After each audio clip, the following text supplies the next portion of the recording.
Hello student, हम discuss कर रहे थे रिलेशन। ठीक है, आज रिलेशन का नेक्स्ट पार्ट पढ़ेंगे। Some important theorem on Cartesian product. कुछ कार्टेशियन प्रोडक्ट के हम थ्योरम को आज समझेंगे, डिस्कस करेंगे। ये हमने ऑलरेडी 7-8 थ्योरम लिख रखा है। इसे हमें जानना होगा, इसे समझना होगा कि कैसे हम इसको सॉल्व करते हैं, क्योंकि जब हम क्वेश्चन सॉल्व करेंगे तो इसका हमें जरूरत पड़ सकता है। क्यों? क्योंकि ये थ्योरम्स हैं ऑफ कार्टेशियन प्रोडक्ट के। इसमें फर्स्ट आज हम डिस्कस करेंगे ये वाला थ्योरम, इसको डिस्कस करेंगे। और अगर आप कमेंट करते हैं कि अगर आप ये सारे भी समझने चाहते हैं तो आप हमें करेंगे कमेंट। अगर एक भी कमेंट आता है तो मैं वन बाय वन सब पे वीडियो बनाऊंगा। पहला आज हम देखते हैं A cross B union C is equal to A cross B union A cross C।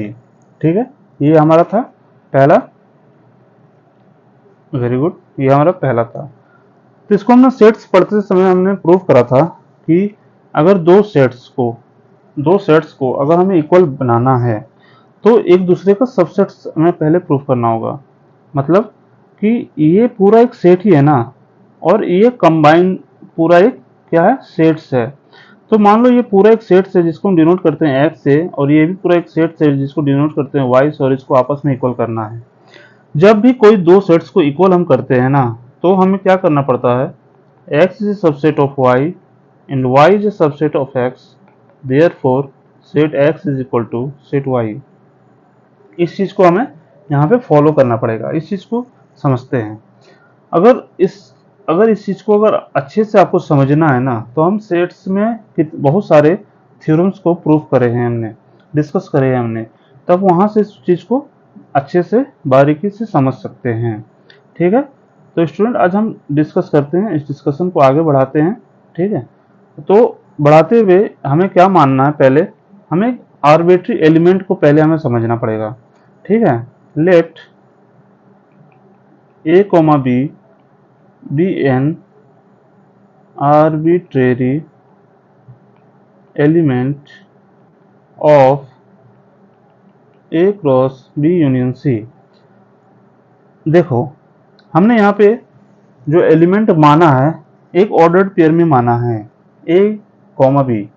इसे हमने ऑर्डर्ड पेयर में क्यों माना है? इसलिए माना है क्योंकि जो भी कार्टेशियन प्रोडक्ट होता है ना, कार्टेशियन प्रोडक्ट होता है, कार्टेशियन प्रोडक्ट की हमने जो फर्स्ट क्लास में आपको देखना पड़ेगा। कार्टेशियन प्रोडक्ट के जो भी सेट्स के जो एलिमेंट होते हैं ना, उस एलिमेंट में जो एलिमेंट होते हैं वो हमेशा ऑर्डर्ड पेयर में होते हैं। कार्टेशियन प्रोडक्ट के जो एलिमेंट होते हैं हमेशा ऑर्डर्ड पेयर में होते हैं। इसी ऑर्डर्ड पेयर में होने की वजह से हमने जो एलिमेंट भी एज्यूम करा ना, यहाँ पे ऑर्डर्ड पेयर में एज्यूम करा है। हमेशा आपको ये चीज याद रखना होगा, जब भी आप कार्टेशियन प्रोडक्ट के को अगर हम प्रूफ कर रहे होंगे ना, अगर वो क्वेश्चन में कार्टेशियन प्रोडक्ट होगा तो उसे हम जो आर्बिट्री एलिमेंट को हम एज्यूम करेंगे वो ऑर्डर्ड पेयर में एज्यूम करेंगे। और ऑर्डर्ड पेयर में एज्यूम इसलिए करेंगे क्योंकि कार्टेशियन प्रोडक्ट के जो सेट्स होते हैं ना, उनमें जो एलिमेंट मिलते हैं वो हमेशा ऑर्डर्ड पेयर में ही होते हैं। इस वजह ये कारण है हमें ऑर्डर्ड पेयर में एज्यूम करने का। क्वेश्चन को आगे बढ़ाते हैं। तो ये अगर ये इसका एलिमेंट है तो ये बिलोंग्स भी करेगा इससे, ये बिलोंग्स करेगा इससे, A cross B union C। ठीक है, जब ये इससे क्रॉस करेगा तो हम इसको इस तरीके से लिख सकते हैं, A is a subset of A belongs to A and B belongs to B union C। ऐसे लिख सकते हैं कि A जब भी क्रॉस कार्टेशियन प्रोडक्ट आएगा उसके जगह हम क्या लिखते हैं, एंड। ठीक है, एंड लिखेंगे। और कार्टेशियन प्रोडक्ट आए को अगर दो सेट्स का हम कार्टेशियन प्रोडक्ट निकाल रहे होते हैं तो जो पहला वाला होगा वो पहले वाले सेट से बिलोंग करेगा, और जो दूसरा वाला होगा वो दूसरे वाले सेट से बिलोंग करेगा। ठीक है, ये भी एक सेट है और A यूनियन B एक कंप्लीटली सेट है। ऐसा नहीं करना कि B को अलग और C को अलग समझना, नहीं, ये एक पूरा सेट्स है। तो A belongs to A and B belongs to B, और यूनियन की जगह हमने पहले भी बता रखा है कि यूनियन की जगह और यूज करते हैं और इंटरसेक्शन की जगह एंड यूज करते हैं। और ये हमारा एक कंडीशन ऐसा है कि ये हमारा रिवर्स हो जाता है।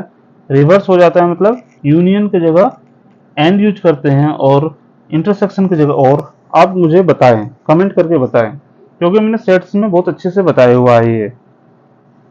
तो A belongs to A and B belongs to B, union के है यहाँ पे तो और यूज करेंगे, B belongs to C. Very good.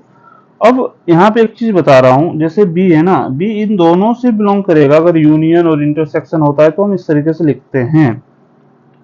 अब क्या करो, इसको हम डिस्ट्रीब्यूट कर देते हैं। ए बिलोंग्स टू ए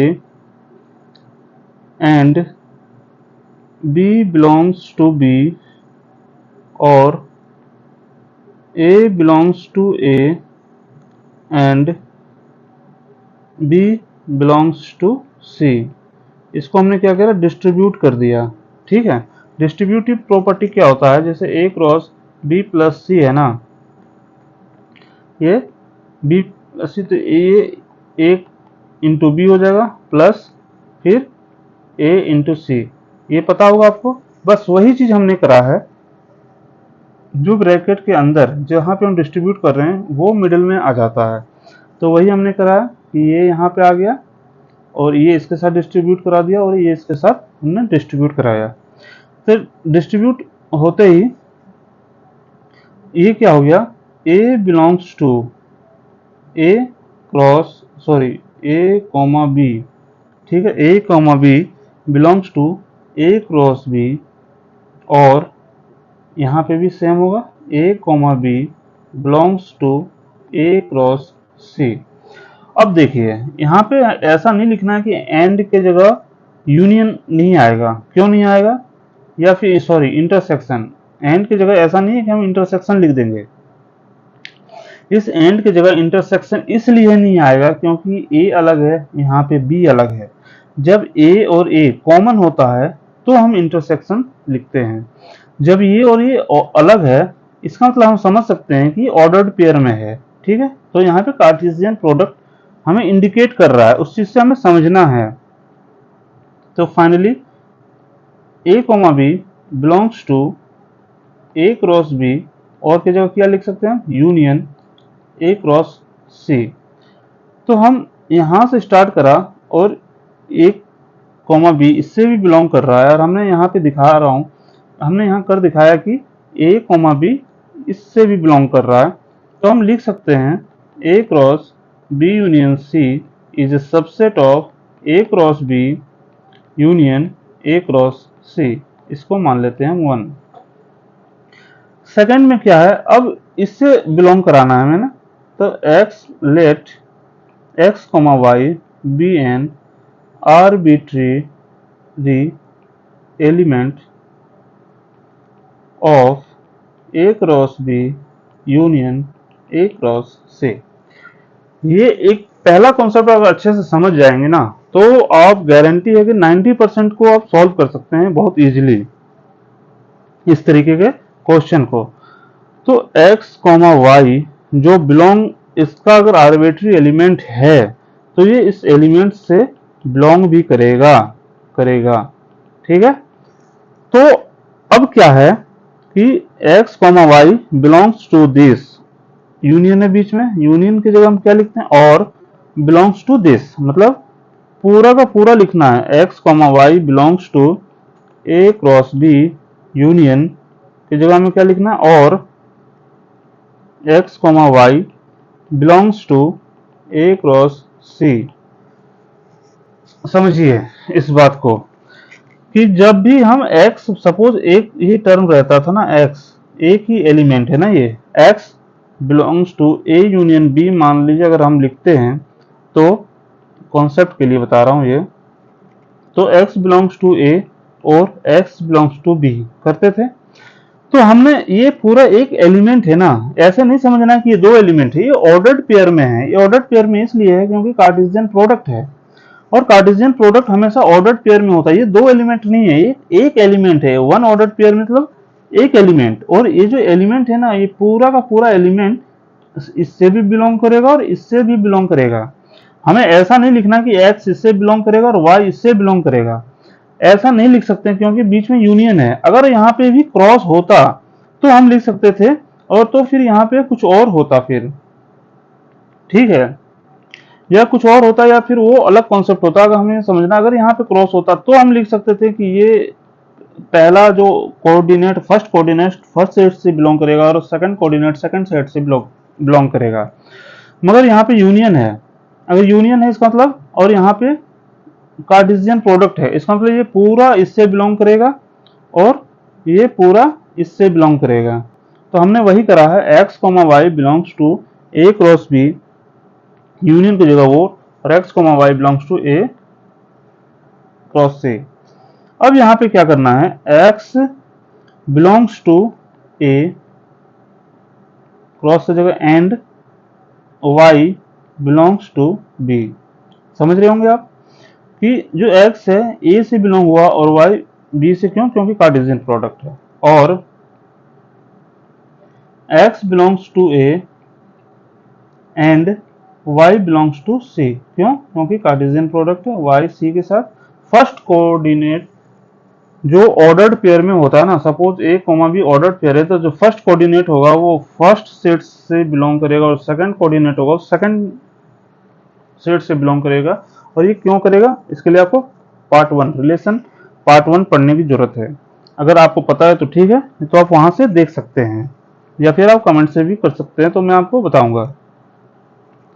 तो x बिलोंग्स टू a हो गया। तो यहाँ पे कॉमन क्या हो रहा है, देखिए ये कॉमन आ रहा है, x बिलोंग्स टू a। तो x बिलोंग्स टू a हम जब कॉमन लेते हैं ना, तो एंड यहाँ पे आ जाएगा, ठीक है। और ये कैसे हुआ अभी बता रहा हूँ, x बिलोंग्स टू b और y बिलोंग्स टू b, और देखिए y belongs to b, y belongs to c। ये इसलिए हुआ, मान लीजिए ए बी प्लस ए सी है, ए बी प्लस ए सी है, तो हम यहाँ से क्या करते हैं, कॉमन ले लेते हैं, तो बी प्लस सी रहता है। वही सेम एट इज जो हम एल्जेब्रा में यूज करते हैं, सेम एज इट इज हमने यहाँ पे भी अप्लाई किया हुआ है, ठीक है। तो x belongs to a and अगर y है ना यहाँ पे, ठीक है, यहाँ पे क्या है, y है, तो y को हम क्या लिख सकते हैं, y belongs to b union c। क्यों, y और यहाँ पे y क्या है, सेम है, ये सेम होना चाहिए। अगर अलग होता तो फिर गलत हम कर रहे होते हैं। यहाँ सेम है, तो जब सेम होगा तो यूनियन, और की जगह यूनियन आएगा, ठीक है। अब क्या है, अब देखिए यहाँ भी एलिमेंट जो अलग है और यहाँ का भी एलिमेंट है ना, वो अलग है। इस अलग अलग एलिमेंट ही बता रहा है कि जो ये एंड है ना, ये किस में कन्वर्ट हो जाएगा, क्रॉस में कन्वर्ट हो जाएगा। तो x belongs to a cross b union c, sorry x comma y। हमेशा ध्यान देना है, क्योंकि आप सेट्स पढ़ते रहते हैं ना, तो ये भूल जाते हैं ना कि हमें ऑर्डर्ड पेयर भी लेना है। जैसे मैं भी अभी उसी तरीके से मिस्टेक कर रहा हूँ, आप देख सकते हैं यहाँ पे। तो x comma Y belongs to a cross b union c। तो हम कहाँ से स्टार्ट किए थे, हमने यहाँ से स्टार्ट किया कि x कॉमा वाई जो है इससे बिलोंग करेगा, ठीक है। x कॉमा वाई जो है इसका एलिमेंट है a cross b union a cross c का, और हमने ये भी दिखाया कि x कॉमा वाई इससे भी बिलोंग कर रहा है।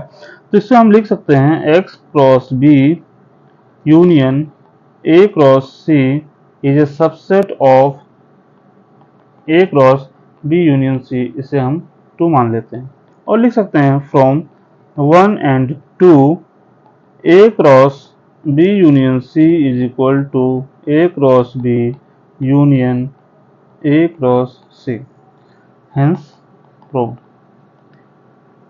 हमने जो फर्स्ट थ्योरम था, थ्योरम कार्टेशियन प्रोडक्ट है, नॉट सेट्स।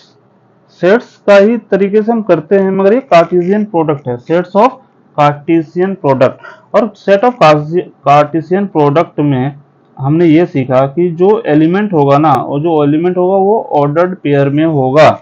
ऑर्डर्ड पेयर में होने की वजह से जो हम एलिमेंट भी एज्यूम करेंगे ना, वो ऑर्डर्ड पेयर में एज्यूम करेंगे।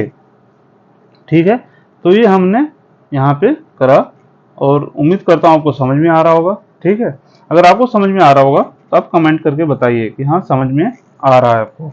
और भी इसमें थ्योरम है, अगर वो भी आप चाहते हैं कि इसी तरह मैं आपको समझाऊं तो उसके लिए भी आपको कमेंट करना पड़ेगा। Thank you for discussion.